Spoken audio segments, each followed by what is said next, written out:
How's it going, everyone, and welcome back to Rangers Rundown. The Rangers have put together their third four-game winning streak of the season, so let's talk about how we got there tonight against the Flyers. Nothing to report before the game. The lineup exactly the same as it was the last game. Kreider, Zibanejad, Kakko, Panarin, Strome, Hunt, Lafreniere, Chytil, Gauthier, Rooney, Gaudreau, Reeves, Lindgren, Fox, Miller, Trouba, Nemeth, Lundqvist, and Shesterkin was in net.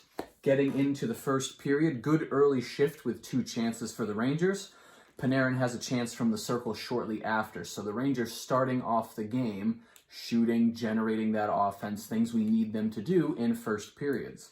Shesterkin had a good first save against Couturier. At 2:03, Frost would take his first high-sticking penalty of the game. He would take two tonight. Panarin had a bad pass that led to a shorthanded chance for Philly. And Lundqvist was on the second power play. I don't know how much he's played on the power play so far this season, but it was nice to see him out there. It's nice to see the coach giving him a little more room to learn the game, put a little more trust in him. I'm sure that's going to get his confidence up. And sure enough, at 3:41, Trouba would score a power play goal with assists from Kakko and Lundqvist. So Lundqvist gets another assist tonight on the power play. So I think that's 3 assists on the season for him. Not bad considering he is a rookie defenseman in a very challenging league. It was a seeing eye shot from the blue line for Trouba, sneaks past Hart. Flurry of chances from Philly for about 2 minutes after that. But the third line does get a chance after Philly's done peppering the net. 8:32, Farabee loses his footing, and he takes Miller down with him. Now, Farabee goes into the boards, and then Miller crashes into Farabee. Farabee would go to the locker room, and he wouldn't return for the game. So if you're a Philly fan, that is not good news, because after tonight, I think this was a 7-game losing streak for Philly that they're on right now, and now you just lost one of your better players. Hopefully he's back next game for them, but you never know. 9 minutes in, Hunt was robbed by Hart, completely robbed. It was a great glove save, but then 32 seconds later, Hunt would score. So it was a short-lived victory for Hart. It was a breakout pass by Panarin, quick wrist shot from the circle, sneaks under the pad, back of the net. Rangers are up 2-0. Philly has 2 good shifts shortly after that goal. 5:30 left, Kakko has a shot from the slot. He had a couple good shots tonight. Lundqvist's mistake leads to a 2-on-1, but Nemeth was able to break that up. 17:02, Rooney scores, but it was whistled for offsides. It wasn't offsides. The Rangers had their fair share of problems with the refs tonight. This was kind of the catalyst that started that disagreement between the Rangers and the refs. They blew the whistle, but the Rangers kept playing. They score the goal. They blow it dead for offside, so no goal. You go back and look at the replay. They were on sides. So a ref's poor call, the Rangers lose a goal. And it was a goal from Rooney. It was a nice goal. Now, obviously, that goal can't stand because as soon as they were off sides, the ref blew the whistle and Carter Hart stopped playing. So can you count that goal? Not really. The ref blew the whistle. I get it. But he shouldn't have blown the whistle to begin with. So Rangers score a goal, but it gets taken off. Kakko's patience gives him an open net, but one of the Flyers players blocked it away. Panarin sets up Hunt again. Panarin rips it off of the post shortly after that. Gauthier makes a very strong move to the net. Gaudreau and Reeves have a 2-on-1, and each player ends up getting a shot. Reeves with a backhand right in front of Hart off of a rebound. This was one of the best first periods of the year for the Rangers. The shots ended up being 15-11 in favor of the Rangers. A very complete period. Philly had a couple minutes of pressure towards, the middle of this period, but for the most part, Rangers were on them. They were generating offense, generating shots. It was a fantastic first period. And that's about as much of the fantastic play as we would see from the Rangers tonight. It was bizarro world. Usually the Rangers are slow to start, and then periods 2 and 3, they pick it up and they're great. Tonight, it was the exact opposite. First period was great. Second and third, really not so much. They win. I'm glad they won. But as soon as the clock hit 0 and they officially won, I just breathed a sigh of relief. I was just so happy that the Rangers didn't have to play poorly anymore. Just take the win, have a short-term memory, and just move on, because Friday they're playing San Jose at home. Should be another game that they can win, and just get past this game. Take the win and don't think anything else about it. Just move forward. So we get into the second period. 34 seconds in, Kreider scores a goal. So they take their momentum from that good first period into the second, his 16th goal of the season. He receives the pass in the slot and he shoots while falling. It gets past Hart. Kakko now has 2 assists on the evening, so he's continuing his great play. At 1:56, Hunt takes a charging penalty, which ended up being a 5-minute major plus a game misconduct. Now, if you watch the replay, yes, it's a penalty. Hunt saw his numbers the entire time, and he still hit him into the boards. I forget which player it was, but he cut his eyebrow, so he's bleeding. Hunt didn't attempt to get out of the way. You can make the argument that he kind of did, but he still hit his numbers right into the boards. It's a penalty. I don't think anybody's going to dispute that it's a penalty. But a 5-minute charging major and a game misconduct, I think, is a little much. Because he gets the game misconduct, is he going to get fined, or is the overreaction of this hit going to be so much that he gets a 1-game suspension? We can only wait and see. I really hope that the overreaction doesn't take it that far, but 2 minutes into the second period, Hunt would miss the rest of the game. So now the Rangers are down a forward, and they have to rotate lines with only 11 forwards for almost 2/3 of this game. So Flyers go on the power play for 5 minutes straight, and the Rangers killed it off. To their credit, they killed it off. Shesterkin was the best penalty killer. He ended up saving 8 shots throughout those 5 minutes. Kreider and Zibanejad almost had a shorthanded chance. Shesterkin just wild saves. At one point, he loses his stick. Trouba gives his stick to him.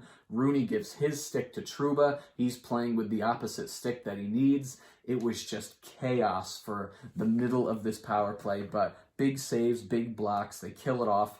8 shots for the Flyers on that 5-minute power play, and they couldn't get anything past Shesterkin. But at 9:37, Frost would score a goal. It settled in the crease, and as Shesterkin was falling on it to freeze it, Frost was able to poke it under him and get it into the net. Fourth line has a good shift around the 12-minute mark, but from the Hunt game misconduct to pretty much the end of the entire game, Philadelphia controlled the play, and it was very nerve-wracking to see. 14:15, Frost takes his second high-sticking penalty of the evening.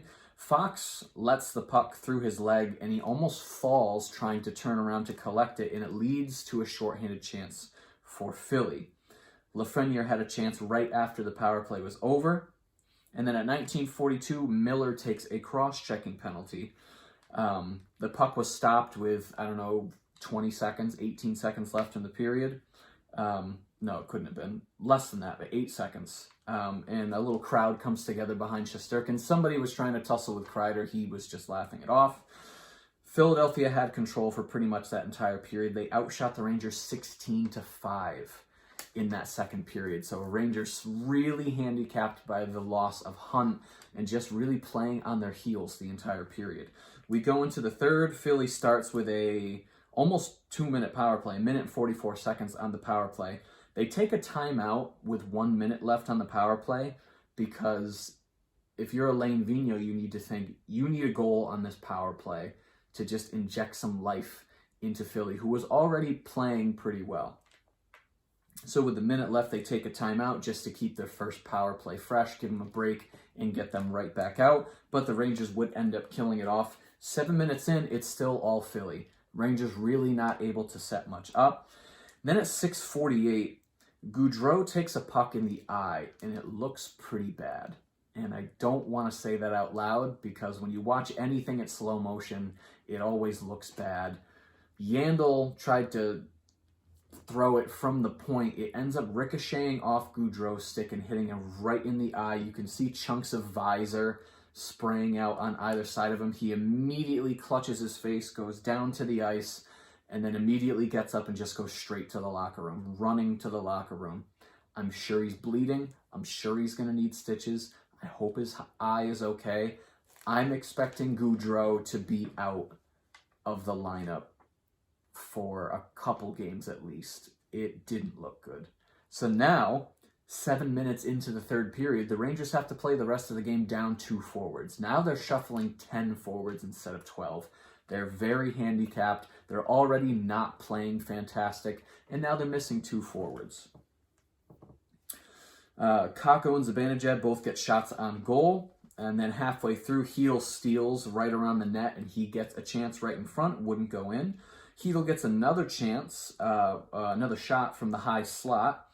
14:01, Strome and Rooney have a 2-on-1, and then shortly after that, Panarin is stopped right in front of Hart. He played really well, trying to keep his team in this game.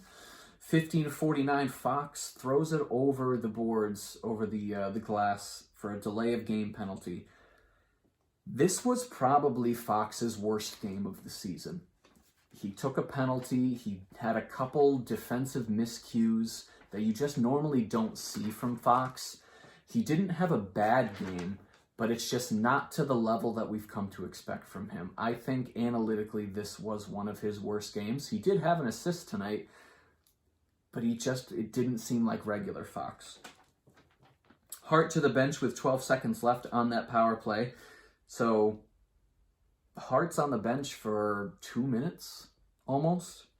1916, Panarin would put in the empty net goal to seal it 4-1 for the Rangers. But before that, Ristolainen stopped an empty net goal twice beforehand. So Ristolainen playing a little bit of goalie, but the Rangers would seal it off 4-1. And it's not a victory that the game is over and I'm psyched that the Rangers win. It's a game that I'm just happy the game's over and the Rangers can come away with 2 points. It's not a victory that feels really good.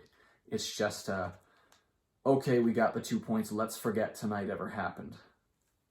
Move on to Friday. Sharks are coming into town. Hopefully they get another 2 points. They're playing a back-to-back Friday and Saturday, so who knows who starts the game against the Sharks on Friday.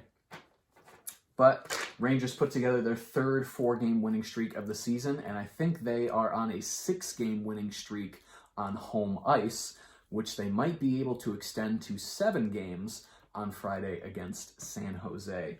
The trivia question of the evening: who was the last New York Ranger to score 15 goals in the first 20 games of a season, just like Kreider has done? Who was the one to do it before Kreider? And it was Brendan Shanahan, who had 15 goals in 20 games in the 2006-2007 season. Stats at the end of the game: shots 28-34 in favor of Philly. Face-offs 50% for both teams. So you can't blame the face-offs because they were even. Both teams 50%. Power play went 1 for 2 thanks to Trouba. Hits 21-11 in favor of the Rangers. Blacks 15-10 also in favor of the Rangers. Let's not talk about this game ever again. Let's hope that Gaudreau is not out of the lineup for long. Let's hope that Hunt doesn't get a suspension. They overreact, and let's just move on. Let's make sure that Gaudreau gets back into the lineup soon. If he's out, I'm curious who they call up. Maybe they bring Barron back up. Maybe Gettinger gets a call up. You never know. Maybe McKegg just gets thrown in. He is in COVID protocol right now. Maybe by Friday he's out and they throw McKegg in the lineup, but you never know. I really don't expect Gaudreau to play on Friday, so we'll see who they put into the lineup for that on Friday against the Sharks. If you enjoyed this video and you'd like to see more videos like it, be sure to hit the subscribe button. Thank you so much for watching, and I will see you in the next rundown.